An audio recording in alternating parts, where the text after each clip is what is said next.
Nós podemos resumir todo o processo de limpeza de dados em 8 técnicas principais de limpeza.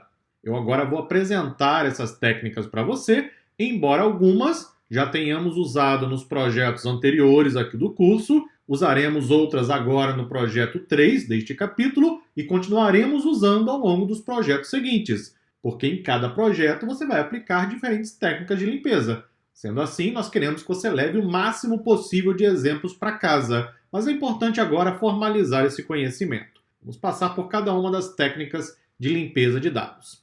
1. Remover dados irrelevantes. É claro que aí a pergunta é a seguinte: e o que é um dado irrelevante? Um bom exemplo é um ID. Lembra que nós já conversamos sobre isso nos projetos anteriores? Você recebe um conjunto de dados, onde a primeira coluna, ou qualquer coluna, não necessariamente apenas a primeira, mas uma coluna representa um ID, que é uma identificação de cada registro. Colunas de ID normalmente não têm nenhuma serventia para o processo de análise. São importantes para identificar cada registro, mas não no processo de análise em si. Esse é um bom exemplo de um dado irrelevante. Se eu estiver trabalhando, por exemplo, com um conjunto de dados que representa se por acaso houve ou não uma fraude financeira, ok? E aí eu tenho uma coluna que representa se o dia estava nublado ou chuvoso ou ensolarado. É bem provável que essa coluna não tenha muita serventia. Eu preciso tomar a decisão, ok? Essa coluna é importante ou não para o conjunto de dados? Eu tomo a decisão e então removo se eu considerar irrelevante. Talvez você não consiga fazer a remoção logo no começo do processo de limpeza. Por quê? Você já sabe. Porque você não tem ainda conhecimento sobre os dados. Então aplica a análise exploratória, compreende os dados, faça a verificação do dicionário de dados e aí então tome a sua decisão e lembre-se sempre de quê? De justificar, obviamente, cada escolha. 2. Remover dados duplicados. Dificilmente o dado duplicado vai representar algo positivo para o processo de análise. Se eu tenho duas linhas exatamente com a mesma informação, eu tenho que fazer a pergunta: isso é importante para esse dataset? Ou será que eu tenho duplicidade de registro por um erro de coleta de dados, por um erro de armazenamento, ou seja lá o que for? Em geral, o que nós fazemos é remover dados duplicados. Isso aí, inclusive, você pode fazer às vezes logo no início, porque dado duplicado não tem grande serventia. Dependendo do objetivo final, o dado duplicado vai, na verdade, prejudicar o processo de análise.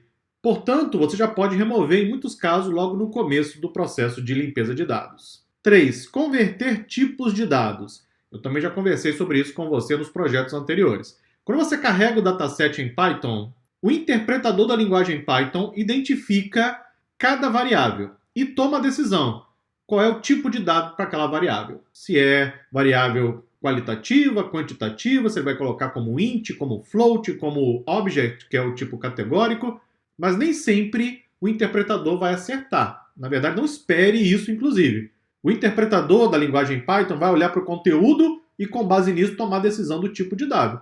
Dependendo do que cada variável representa em termos de informação, você vai ter que aplicar algum tipo de conversão, não deixa de ser uma limpeza. A variável é do tipo categórica, mas foi classificada pelo interpretador como variável numérica. Até que ponto isso impacta no meu processo de análise? Eu faço então essa verificação e logo na sequência aplico algum tipo de conversão. 4. Corrigir erros de digitação ao formato. E aí eu coloquei aqui um exemplo, que é um exemplo bastante comum, né? Você pode ter uma coluna indicando, por exemplo, o estado de um cliente. E aí você vai encontrar o valor SP, abreviado, S.Paulo, São Paulo e tantas outras possibilidades. Isso é um problema, porque na prática, do jeito que está inclusive aqui no vídeo, é como se eu tivesse 3 categorias diferentes, mas eu não tenho, eu tenho a mesma categoria, que é o estado de São Paulo. Sendo assim, eu preciso encontrar uma forma de padronizar o formato dos dados. Primeiro eu verifico, então durante a exploração de dados eu verifico se há realmente várias categorias. É só fazer uma contagem em geral por categoria, como eu já mostrei nos projetos anteriores, e também vamos mostrar ainda em vários projetos. E aí você então toma a decisão. Qual é o formato ideal para os relatórios? Normalmente em estado você pode colocar a abreviação SP, que é um padrão amplamente adotado. Se for usar acento, tome cuidado para ver se isso depois não vai atrapalhar o processo de análise. Seja como for, uma decisão terá que ser tomada.